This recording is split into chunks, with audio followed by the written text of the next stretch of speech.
કચ્છના પાટનગર ભુજમાં આજે ધૂળેટીના પર્વની હર્ષ ઉલ્લાસ સાથે ઉજવણી કરવામાં આવી હતી। વહેલી સવારથી જ અબાલ વૃદ્ધો સૌ કોઈ રંગોના આ તહેવારમાં મસ્ત બન્યા હતા।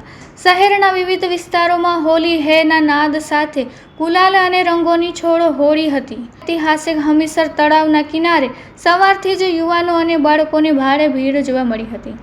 ડીજેના તાલે અને ઢોલના ધબકારે ભુજવાસીઓ ઝૂમી ઉઠ્યા હતા। હમીસરના કિનારે જાણે રંગોનો મેળો ભરાયો હોય તેવા દ્રશ્યો સર્જાયા હતા। યુવાનોને એકબીજાને રંગીને અને પાણીની રમતો રમીને પર્વનો આનંદ માણ્યો હતો। શહેરની વિવિધ સોસાયટીઓમાં પણ રહેવાસીઓ સાથે મળીને ધૂળેટી મનાવી હતી। અનેક સ્થળોએ મ્યુઝિક સિસ્ટમ અને હોજ બનાવીને લોકોએ સામૂહિક સ્નાન અને રંગાટનો આનંદ લીધો હતો। ખાસ કરીને ગૃહિણીઓ અને વડીલોએ પણ તિલક હોળી રમીને પરંપરા જાળવી હતી। ઠેર ઠેર કેસુડાના રંગ અને અબીલ ગુલાલથી વાતાવરણમાં મગમગી ઉઠ્યું હતું। શાંતિપૂર્ણ માહોલમાં ઉજવણી સંપન્ન થાય તે માટે પોલીસ તંત્ર દ્વારા પણ ચુસ્ત બંદોબસ્ત ગોઠવવામાં આવ્યો હતો। જી, મારું નામ હિમાંશી મોઢ છે। હું અહીંયા ભુજની રહેવાસી છું।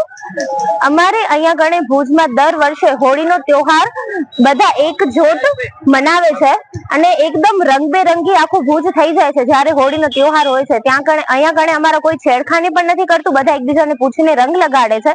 સાથે સાથે પોલીસની સિક્યુરિટી પણ એટલી સારી રીતે હોય છે અને દર વર્ષે હું મારી ફેમિલી સાથે આવું છું, ફ્રેન્ડ સાથે આવું છું અને બધા પણ પોતાની ફેમિલી ફ્રેન્ડ સાથે આવે છે અને આખું હમીસર આખું રંગોથી ભરાઈ જાય છે, જે જોઈને અમને બધાને ખૂબ આનંદ થાય છે।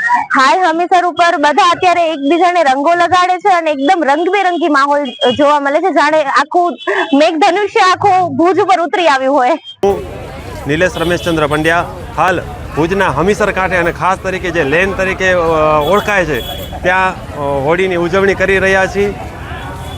આપ જોઈ રહ્યા છો તે રીતે યંગસ્ટરમાં ખૂબ જ ઉત્સાહ છે। સ્ત્રીઓ, પુરુષો, બાળકો દરેક નાનાથી મોટા આનો ભાગ ભજવી રહ્યા છે। આ હોળી ખાસ કરીને નેચરલ રીતે વધારે ઉપયોગ થઈ રહ્યો છે, છતાં પણ પાણી અને વિવિધ કેમિકલો સાથે પણ આની ઉજવણી કરી રહ્યા છે। ખૂબ જ સારામાં સારો માહોલ છે। દરેક લોકો પ્રસન્નતાથી ઉજવી રહ્યા છે। ખૂબ જ ઉત્સાહ જોવા મળી રહ્યો છે અને આ 1 કલાકથી ચાલુ થઈ ગઈ છે અને હજી પણ 2 થી 3 કલાક સુધી ચાલશે તેવી લાગી રહી છે હોળી।